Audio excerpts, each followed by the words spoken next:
ଆଜି ଆମେ ଓଡ଼ିଆ ଶ୍ରୀମଦ୍ ଭାଗବତର ଏକ ବହୁତ ଗୁରୁତ୍ୱପୂର୍ଣ୍ଣ ମୁହୂର୍ତ୍ତ ଭିତରକୁ ଯିବାକୁ ଯାଉଛେ। ଆମ ପାଖରେ ଏହାର ପ୍ରଥମ ସ୍କନ୍ଧର ନବମ ଆଉ ଦଶମ ଅଧ୍ୟାୟର କିଛି ଅଂଶ ଅଛି। ଟିକେ କଳ୍ପନା କରନ୍ତୁ ତ, ମହାଭାରତର ସେହି ଭୟଙ୍କର ଯୁଦ୍ଧ ଏଇ ପାଖାପାଖି ସରିଛି, ଚାରିଆଡ଼େ ଧ୍ୱଂସର ଚିହ୍ନ। ଆଉ ଏଭଳି ଏକ ସମୟରେ ଆମେ ତିନୋଟି ଘଟଣା ଦେଖିବା। ଗୋଟିଏ ମହାନ ଯୁଗର ଅନ୍ତ, ଏକ ନୂଆ ଧର୍ମରାଜ୍ୟର ଆରମ୍ଭ, ଆଉ ଏସବୁର କେନ୍ଦ୍ରରେ ଥିବା ମହାପୁରୁଷ ଶ୍ରୀକୃଷ୍ଣଙ୍କର ଏକ ଏମିତି ଭାବବିହ୍ୱଳ ବିଦାୟ। ହଁ, ଏହା ଏକା ସାଙ୍ଗରେ ଶେଷ, ଆରମ୍ଭ ଆଉ ପରିବର୍ତ୍ତନର କାହାଣୀ। ଆଉ ଏହି ପରିବର୍ତ୍ତନର ଆରମ୍ଭ ହେଉଛି ଜଣେ ମହାନାୟକଙ୍କ ମୃତ୍ୟୁ ଶଯ୍ୟାରୁ। ପିତାମହ ଭୀଷ୍ମ। ହଁ, ଯେ ନିଜେ ସେହି ପୁରୁଣା ଯୁଗର ପ୍ରତୀକ ଥିଲେ। ଠିକ୍, ଚାଲନ୍ତୁ ସେଇଠୁ ହିଁ ଆରମ୍ଭ କରିବା। ଯୁଦ୍ଧ ପରେ ଭୀଷ୍ମ ସରଶଯ୍ୟାରେ ପଡ଼ି ରହିଛନ୍ତି, କିନ୍ତୁ ତାଙ୍କ ପାଖରେ ଇଚ୍ଛା ମୃତ୍ୟୁର ବରଦାନ ଥିଲା। ମାନେ ସେ ନିଜ ଇଚ୍ଛାରେ ମୃତ୍ୟୁବରଣ କରିପାରିବେ। ସେଥିପାଇଁ ସେ ଉତ୍ତରାୟଣର ଶୁଭ ସମୟକୁ ଅପେକ୍ଷା କରିଛନ୍ତି। ଆଉ ସେଠି ସେ ଏକା ନାହାନ୍ତି, ତାଙ୍କୁ ପାଣ୍ଡବମାନେ ଘେରି ରହିଛନ୍ତି, ଶ୍ରୀକୃଷ୍ଣ ଅଛନ୍ତି। ଆଉ ବହୁତ ବଡ଼ ବଡ଼ ମୁନି ଋଷି ମଧ୍ୟ ଅଛନ୍ତି। କିନ୍ତୁ ଏଠି ଗୋଟିଏ କଥା ବହୁତ ଗୁରୁତ୍ୱପୂର୍ଣ୍ଣ। କ'ଣ ସେଇଟା? ଭୀଷ୍ମ କେବଳ ମୃତ୍ୟୁକୁ ଅପେକ୍ଷା କରିନାହାନ୍ତି, ସେ ଏକ ସଚେତନ ପ୍ରକ୍ରିୟାରେ ନିଜ ଶରୀର ତ୍ୟାଗ କରୁଛନ୍ତି। ଏହା ଏକ ଯୌଗିକ କ୍ରିୟା। ଯୌଗିକ କ୍ରିୟା? ହଁ, ଗ୍ରନ୍ଥରେ ଏହାକୁ ବହୁତ ସୁନ୍ଦର ଭାବେ ବର୍ଣ୍ଣନା କରାଯାଇଛି। କୁହାଯାଇଛି ଯେ ସେ ନିଜର ମନ, ବଚନ, ଦୃଷ୍ଟି ସବୁକିଛିକୁ ଶ୍ରୀକୃଷ୍ଣଙ୍କ ଉପରେ କେନ୍ଦ୍ରିତ କରିଦେଲେ। ତାପରେ ନିଜର ଆତ୍ମାକୁ ପରମାତ୍ମାଙ୍କ ସହିତ ସ୍ଥିର କରି ପବନରେ ପବନକୁ ମିଶାଇ ଦେଲେ। ବାଃ, ଏହା ଶୁଣିଲେ ଲାଗୁଛି ଯେପରି ଏହା ମୃତ୍ୟୁ ନାହିଁ, ବରଂ ଏକ ମହାମିଳନ। ଏକଦମ୍। ଏହା କେବଳ ମରିବା ନୁହେଁ, ଏହା ହେଉଛି ନିଜ ଚେତନାକୁ ପରମ ଚେତନାରେ ଲୀନ କରିଦେବା। ଆଉ ଏହି ମୁହୂର୍ତ୍ତର ପ୍ରଭାବ ତ କେବଳ ସେଠାରେ ସୀମିତ ନଥିଲା। ଆଦୌ ନୁହେଁ। ଗ୍ରନ୍ଥ କହୁଛି, ଯେତେବେଳେ ଭୀଷ୍ମଙ୍କ ଆତ୍ମା ଶରୀର ତ୍ୟାଗ କଲା, ସମସ୍ତେ ସ୍ତବ୍ଧ ହୋଇଗଲେ। ମଣିଷ ହୁଅନ୍ତୁ କି ଦେବତା, ସମସ୍ତେ ନୀରବ। କିନ୍ତୁ ତାପରେ ହଠାତ୍ ଆକାଶର ଦେବତାଙ୍କର ଦୁନ୍ଦୁଭି ବାଜି ଉଠିଲା, ସାଧୁ ସାଧୁ ଧ୍ୱନି ହେଲା, ଆଉ ପୁଷ୍ପବୃଷ୍ଟି ବି ହେଲା। ଏତେ ବଡ଼ ଆୟୋଜନ କାହିଁକି? ଜଣେ ଯୋଦ୍ଧାଙ୍କ ମୃତ୍ୟୁ ପାଇଁ ଏତେ ସମ୍ମାନ? କାରଣ ଭୀଷ୍ମ କେବଳ ଜଣେ ଯୋଦ୍ଧା ନଥିଲେ, ସେ ଏକ ସମଗ୍ର ଯୁଗର, ଏକ ପରମ୍ପରାର ପ୍ରତୀକ ଥିଲେ। ସେ ଥିଲେ କୁରୁବଂଶର ସ୍ତମ୍ଭ। ତେଣୁ ତାଙ୍କ ମୃତ୍ୟୁ ଏକ ପୁରାତନ ଯୁଗର ସମାପ୍ତି ଥିଲା। ଓହୋ, ବୁଝିଲି। ଆଉ ଦେବତାମାନଙ୍କର ଏହି ଉପସ୍ଥିତି, ମାନେ ଏହା ଏକ ପ୍ରକାରର ଦୈବୀ ସ୍ୱୀକୃତି ଥିଲା। କେଉଁ କଥା ପାଇଁ? ଯେ ପୁରୁଣା ଯୁଗ ଶେଷ ହେଲା, ଆଉ ଏବେ ଯୁଧିଷ୍ଠିରଙ୍କର ନୂତନ ଶାସନକୁ ସ୍ୱର୍ଗରୁ ମଧ୍ୟ ଆଶୀର୍ବାଦ ମିଳିଛି। ଆଉ ଶେଷରେ ଯୁଧିଷ୍ଠିରଙ୍କ ଦ୍ୱାରା ତାଙ୍କର ଅନ୍ତିମ ସଂସ୍କାର କରାଯିବା। ହଁ, ସେଇଟା ଥିଲା କ୍ଷମତା ଆଉ ଦାୟିତ୍ୱର ଏକ ଆନୁଷ୍ଠାନିକ ହସ୍ତାନ୍ତର। ତେବେ ପୁରୁଣା ପିଢ଼ିର ବିଦାୟ ସହିତ ନୂଆ ଯୁଗର ଦାୟିତ୍ୱ ଆସିଲା ଯୁଧିଷ୍ଠିରଙ୍କ କାନ୍ଧକୁ। ଏବେ କାହାଣୀ ତାଙ୍କ ଉପରେ କେନ୍ଦ୍ରିତ। କିନ୍ତୁ ଏଠି ବି ଶ୍ରୀକୃଷ୍ଣଙ୍କ ଭୂମିକା ସାମ୍ନାକୁ ଆସୁଛି। ସବୁବେଳେ ସେ କେବଳ ଯୁଦ୍ଧର ରଣନୀତିକାର ନଥିଲେ, ବରଂ ଶାନ୍ତି ସ୍ଥାପନାର କେନ୍ଦ୍ରବିନ୍ଦୁ ମଧ୍ୟ ଥିଲେ। ହଁ, ସେ ପୁତ୍ରହରା ଗାନ୍ଧାରୀ ଓ ଧୃତରାଷ୍ଟ୍ରଙ୍କୁ ସାନ୍ତ୍ୱନା ଦେଉଛନ୍ତି, ଆଉ ନିଜ ହାତରେ ଯୁଧିଷ୍ଠିରଙ୍କୁ ରାଜସିଂହାସନରେ ବସାଉଛନ୍ତି। ଆଉ ତାପରେ ଆରମ୍ଭ ହେଉଛି ସେହି ଧର୍ମରାଜ୍ୟର ବର୍ଣ୍ଣନା। ଏହା ଭାଗବତର ଏକ ମୁଖ୍ୟ ଆକର୍ଷଣ। ଏହା କେବଳ ରାଜନୈତିକ ସ୍ଥିରତା ବା ଆର୍ଥିକ ସମୃଦ୍ଧିର କଥା ନୁହେଁ। ଏହା ଏକ ଏମିତି ଶାସନର ଚିତ୍ର, ଯେଉଁଠି ରାଜାଙ୍କର ଧାର୍ମିକତାର ପ୍ରଭାବ ସମଗ୍ର ପ୍ରକୃତି ଉପରେ ପଡ଼ୁଛି। ହଁ, ଆଉ ଏହି ବର୍ଣ୍ଣନାଗୁଡ଼ିକ ସତରେ ଟିକେ କାଳ୍ପନିକ ପରି ଲାଗେ। ଯେମିତି କୁହାଯାଇଛି, ପ୍ରଜାଙ୍କ ଇଚ୍ଛା ଅନୁସାରେ ମେଘ ବର୍ଷା କରୁଥିଲା। ପୃଥିବୀ କାମଧେନୁ ଗାଈ ପରି ଲୋକଙ୍କ ମନ ମୁତାବକ ଶସ୍ୟ ଦଉଥିଲା। ଗାଈମାନଙ୍କର ପହନା କ୍ଷୀରରେ ଏତେ ଭରି ଯାଉଥିଲା ଯେ ସବୁବେଳେ ଓଦା ରହୁଥିଲା। ହଁ, ଏହା ଟିକେ ଅବିଶ୍ୱାସନୀୟ ଲାଗୁଛି, ନୁହେଁ କି? ଏହାକୁ କ'ଣ ଆମେ ଆକ୍ଷରିକ ଭାବେ ନେବା? ଦେଖନ୍ତୁ, ଏହା ଏକ ବହୁତ ଭଲ ପ୍ରଶ୍ନ। ଏହାକୁ ଦୁଇଟି ସ୍ତରରେ ବୁଝିହେବ। ଗୋଟିଏ ସ୍ତରରେ, ହଁ, ଏହା ଏକ ଆଦର୍ଶ ରାଜ୍ୟର ଆଳଙ୍କାରିକ ବର୍ଣ୍ଣନା। କିନ୍ତୁ ଏହା ପଛରେ କିଛି ଗଭୀର ଅର୍ଥ ଅଛି। ନିଶ୍ଚୟ, ଏହା ପଛରେ ଏକ ଗଭୀର ପରିବେଶଗତ ଏବଂ ଆଧ୍ୟାତ୍ମିକ ଦର୍ଶନ ଲୁଚି ରହିଛି। ଦର୍ଶନ କହେ ଯେ ମଣିଷ ଆଉ ପ୍ରକୃତି ଅଲଗା ନୁହନ୍ତି। ଯେତେବେଳେ ଶାସକ ଧାର୍ମିକ ହୁଅନ୍ତି, ସେତେବେଳେ ପୁରା ବ୍ୟବସ୍ଥାରେ ଏକ ସନ୍ତୁଳନ ଆସେ। ମାନେ ରାଜାଙ୍କ ଧର୍ମ ହିଁ ରାଜ୍ୟର ଇକୋସିଷ୍ଟମକୁ ସୁସ୍ଥ ରଖେ। ଏକଦମ୍। ପ୍ରଜା ବଚନେ ମେଘମାଳାର ଅର୍ଥ ବୋଧହୁଏ ଏହା ନୁହେଁ ଯେ ଲୋକେ ସୁଇଚ୍ ଅନ୍ କଲେ ବର୍ଷା ହେବ, ହଁ ସେଇଟା ତ ସମ୍ଭବ ନୁହେଁ। ବରଂ ଏହାର ଅର୍ଥ ହେଉଛି ଶାସନ ଏତେ ସୁବ୍ୟବସ୍ଥିତ ଥିଲା ଯେ ଲୋକଙ୍କର ଆବଶ୍ୟକତା ସଠିକ୍ ସମୟରେ ପୂରଣ ହେଉଥିଲା, ଯେମିତି ପ୍ରକୃତି ଠିକ୍ ସମୟରେ ବର୍ଷା କରେ। ଆଚ୍ଛା, ଏହା ଏକ ଆକର୍ଷଣୀୟ ଦୃଷ୍ଟିକୋଣ, ମାନେ ଏକ ପ୍ରକାର ସାମଗ୍ରିକ ଶାସନ। କିନ୍ତୁ ମୋ ମନରେ ଗୋଟେ କଥା ଆସୁଛି। ହଁ, କୁହନ୍ତୁ। ଏଭଳି ଏକ ଆଦର୍ଶ ରାଜ୍ୟ ଟିକେ ଦୁର୍ବଳ ମନେ ହୁଏ, କାରଣ ଏହାର ସବୁକିଛି କେବଳ ଜଣେ ବ୍ୟକ୍ତି, ମାନେ ରାଜାଙ୍କ ଧାର୍ମିକତା ଉପରେ ନିର୍ଭରଶୀଳ। ଯଦି ରାଜା ବଦଳି ଯାଆନ୍ତି, ତେବେ ପୁରା ସିଷ୍ଟମ ଭୁଷୁଡ଼ି ପଡ଼ିବ। ଏହା ଏକ ପ୍ରକାର ଦୁର୍ବଳତା ନୁହେଁ କି? ନିଶ୍ଚିତ ଭାବରେ। ଆଉ ଏହା ହିଁ ଭାଗବତର ଏକ ମୂଳ ଶିକ୍ଷା। ସାଂସାରିକ ସ୍ତରରେ ଯେତେ ବଡ଼ ଆଦର୍ଶ ସ୍ଥାପନ କରାଗଲେ ବି ତାହା ସବୁବେଳେ କ୍ଷଣସ୍ଥାୟୀ।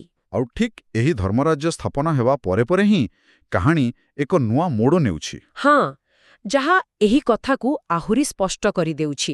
ଆଉ ସେହି ମୋଡ଼ ହେଉଛି ଶ୍ରୀକୃଷ୍ଣଙ୍କର ବିଦାୟ। ଯେତେବେଳେ ସବୁକିଛି ଠିକ୍ ହୋଇଯାଇଛି, ଯୁଧିଷ୍ଠିର ରାଜା, ରାଜ୍ୟରେ ଶାନ୍ତି, ସେତେବେଳେ ଶ୍ରୀକୃଷ୍ଣ, ଯିଏ ଏ ସବୁର ମୂଳଦୁଆ, ସେ ଦ୍ୱାରକା ଫେରିଯିବାକୁ ନିଷ୍ପତ୍ତି ନେଉଛନ୍ତି। ଆଉ ଏଇଠାରୁ କାହାଣୀର ସବୁଠୁ ଭାବବିହ୍ୱଳ ଅଂଶ ଆରମ୍ଭ ହେଉଛି। ଏହି ବିଦାୟକୁ ବୁଝିବାକୁ ହେଲେ ଆମକୁ ଜାଣିବାକୁ ପଡ଼ିବ ଯେ ହସ୍ତିନାପୁରବାସୀଙ୍କ ପାଇଁ କୃଷ୍ଣ କ'ଣ ଥିଲେ। ସେ କେବଳ ଜଣେ ସମ୍ପର୍କୀୟ ବା ବନ୍ଧୁ ନଥିଲେ। ଆଦୌ ନୁହେଁ। ସେମାନଙ୍କ ପାଇଁ କୃଷ୍ଣ ଥିଲେ ସେମାନଙ୍କର ପ୍ରାଣ, ଆଶ୍ରୟ, ଜୀବନର କେନ୍ଦ୍ର। ସେମାନେ ତାଙ୍କ ସହିତ ଖାଉଥିଲେ, ବସୁଥିଲେ, ଶୋଉଥିଲେ। ସବୁକିଛି। ହଁ, ଗ୍ରନ୍ଥରେ ବର୍ଣ୍ଣନା ଅଛି, କୃଷ୍ଣ ବିରହେ ମନଛନ୍ନ, ସହି ନ ପାରି ହତଜ୍ୟାନ। ତାଙ୍କ ବିଚ୍ଛେଦରେ କଳ୍ପନା ମାତ୍ରେ ସେମାନେ ହତଦ୍ୟାନ ହୋଇପଡ଼ୁଥିଲେ। ଏହି ବିଚ୍ଛେଦ ତାଙ୍କ ପାଇଁ ଏକ ଶୂନ୍ୟତା ସୃଷ୍ଟି କରୁଥିଲା। ଏହି ଦୁଃଖର ଚିତ୍ର ଏତେ ଜୀବନ୍ତ ଯେ, ବିଶେଷ କରି ଯେତେବେଳେ କୃଷ୍ଣଙ୍କର ରଥ ନଗରୀରୁ ବାହାରୁଛି, ସେତେବେଳେ ହସ୍ତିନାପୁରର ନାରୀମାନଙ୍କର ପ୍ରତିକ୍ରିୟା। ସେମାନେ ନିଜ ନିଜ ଘରର ଛାତ ଉପରକୁ ଚାଲି ଆସିଛନ୍ତି ତାଙ୍କୁ ଶେଷ ଥର ପାଇଁ ଦେଖିବାକୁ। ହାତରୁ ସବୁ କାମ ଖସି ପଡ଼ିଛି। ଆଉ କଣ୍ଠ ଏମିତି ରୁନ୍ଧି ହୋଇଯାଇଛି ଯେ ସେମାନେ କଥା ବି ହୋଇପାରୁନାହାନ୍ତି, କେବଳ ଇଶାରାରେ। ଆଖିରୁ ଲୁହ ଝଡ଼ୁଛି। ଏହା କେବଳ ଜଣେ ରାଜାଙ୍କୁ ବିଦାୟ ଦେବା ପରି ଦୃଶ୍ୟ ନୁହେଁ। ଆଦୌ ନୁହେଁ। ଆଉ ସେହି ସମୟରେ କୃଷ୍ଣଙ୍କର ଯାତ୍ରାର ଯୋଉ ବର୍ଣ୍ଣନା ଦିଆଯାଇଛି, ତାହା ମଧ୍ୟ ଦେଖିବା କଥା। ଗୋଟିଏ ପଟେ ସାଧାରଣ ମଣିଷଙ୍କର ଏହି ମାନବୀୟ ଦୁଃଖ, ଆଉ ଅନ୍ୟପଟେ ଏକ ଦିବ୍ୟ ଶୋଭାଯାତ୍ରା। ହଁ, ଅର୍ଜୁନ, ତାଙ୍କର ପ୍ରିୟ ସଖା, ନିଜେ ତାଙ୍କ ମୁଣ୍ଡ ଉପରେ ଶ୍ୱେତ ଛତ୍ର ଧରିଛନ୍ତି। ଉଦ୍ଧବ ଓ ସାତ୍ୟକୀ ଚାମର ଢାଳୁଛନ୍ତି। ଆକାଶରୁ ଦେବତାମାନେ ପୁଷ୍ପବୃଷ୍ଟି କରୁଛନ୍ତି, ଆଉ ବ୍ରାହ୍ମଣମାନେ ବେଦମନ୍ତ୍ର ପାଠ କରୁଛନ୍ତି।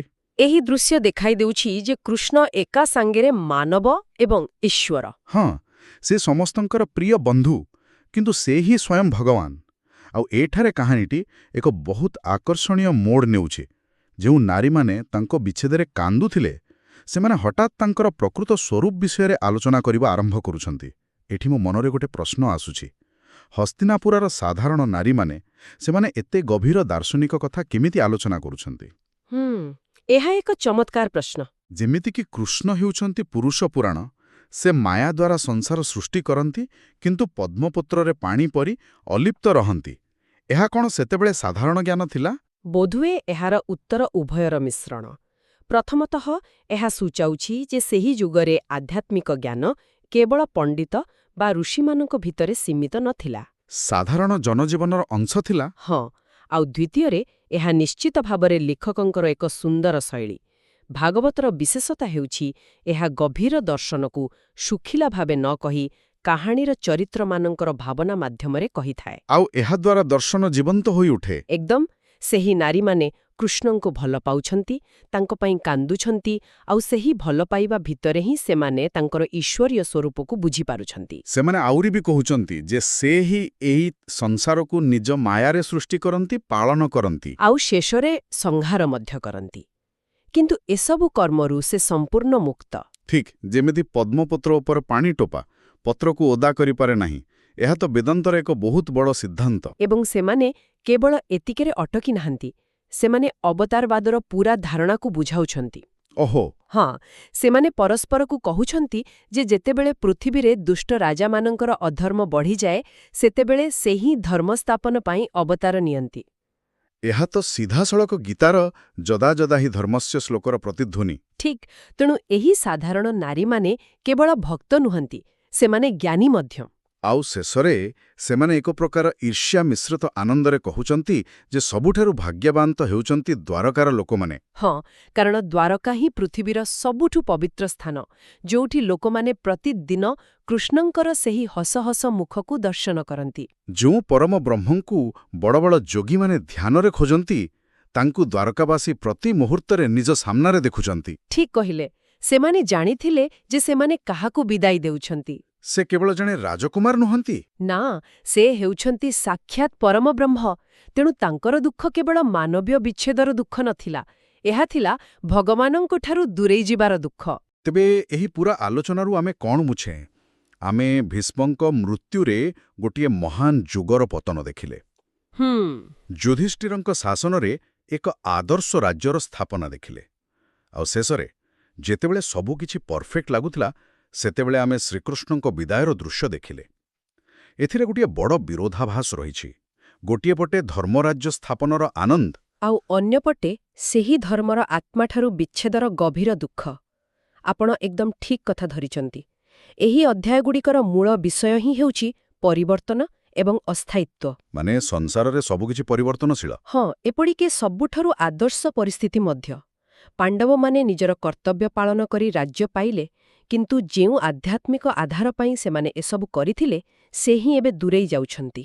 ଏହା ସାଂସାରିକ କର୍ତ୍ତବ୍ୟ ଆଉ ଆଧ୍ୟାତ୍ମିକ ଆକାଂକ୍ଷା ଭିତରେ ଥିବା ସମ୍ପର୍କକୁ ଦର୍ଶାଉଛି। ଏକଦମ। ତୁମେ ସଂସାରରେ ରହି ନିଜର ସବୁ କର୍ତ୍ତବ୍ୟ କରିପାର, କିନ୍ତୁ ଶେଷରେ ମନ ଭିତରେ ଈଶ୍ୱରଙ୍କଠାରୁ ବିଚ୍ଛେଦର ଭାବନା ହିଁ ସବୁଠାରୁ ବଡ଼ ସତ୍ୟ ହୋଇ ରହିଯାଏ। ଏହା ହିଁ ବୈରାଗ୍ୟର ପ୍ରଥମ ପାଦ। ଏହା ସତରେ ଏକ ଗଭୀର କଥା। ଗୋଟିଏ ପଟେ ସଫଳତା ଆଉ ଅନ୍ୟପଟେ ଶୂନ୍ୟତା। ହଁ, ଆଜିର ଆଲୋଚନା ଶେଷରେ ଶ୍ରୋତାଙ୍କ ପାଇଁ ଗୋଟିଏ ଚିନ୍ତା ଛାଡ଼ିଯିବାକୁ ଚାହେଁ। ଗ୍ରନ୍ଥରେ କୃଷ୍ଣଙ୍କର ଦ୍ୱାରକା ଫେରିବା ଯାତ୍ରାର ଏକ ବିସ୍ତୃତ ଭୌଗୋଳିକ ବର୍ଣ୍ଣନା ଅଛି। ହଁ, ଯେମିତିକି କୁରୁ ଜଙ୍ଗଲ, ପାଞ୍ଚାଳ, ଶୂରସେନ। ଠିକ୍। କାହାଣୀରେ ଏହିସବୁ ସ୍ଥାନର ନାଁ ଦେବା ଏତେ ଗୁରୁତ୍ୱପୂର୍ଣ୍ଣ କାହିଁକି? ଏହା କ'ଣ କେବଳ ଏକ ରାସ୍ତାର ମାନଚିତ୍ର? ନା, ଏହା ପଛରେ ଆଉ କିଛି ଅର୍ଥ ଅଛି। ଟିକେ ଭାବନ୍ତୁ, ଏହା ବୋଧହୁଏ ସେହି ସମୟର ଏକ ବିଶ୍ୱ ଦୃଷ୍ଟିକୋଣକୁ ଦର୍ଶାଉଛି ଯେଉଁଠି ଭୂମି କେବଳ ମାଟି ନଥିଲା। ଭଗବାନଙ୍କର ପଦଚିହ୍ନରେ ପ୍ରତ୍ୟେକ ସ୍ଥାନ, ପ୍ରତ୍ୟେକ ନଦୀ, ପ୍ରତ୍ୟେକ ଜନପଦ ପବିତ୍ର ହୋଇଯାଉଥିଲା। ମାନେ ତାଙ୍କର ଯାତ୍ରା କେବଳ ଯିବା ଆସିବା ନଥିଲା। ନା, ଏହା ଥିଲା ସମଗ୍ର ଭୂଖଣ୍ଡକୁ ନିଜର ଦିବ୍ୟ ଉପସ୍ଥିତିରେ ଆଶୀର୍ବାଦ ଦେବା। ଏହି ଦୃଷ୍ଟିରେ ଦେଖିଲେ ଏହି ଯାତ୍ରା ଏକ ତୀର୍ଥଯାତ୍ରାରେ ପରିଣତ ହୋଇଯାଏ। ଏହା ବିଷୟରେ ଚିନ୍ତା କରିବା ପାଇଁ ଅନେକ କିଛି ଅଛି।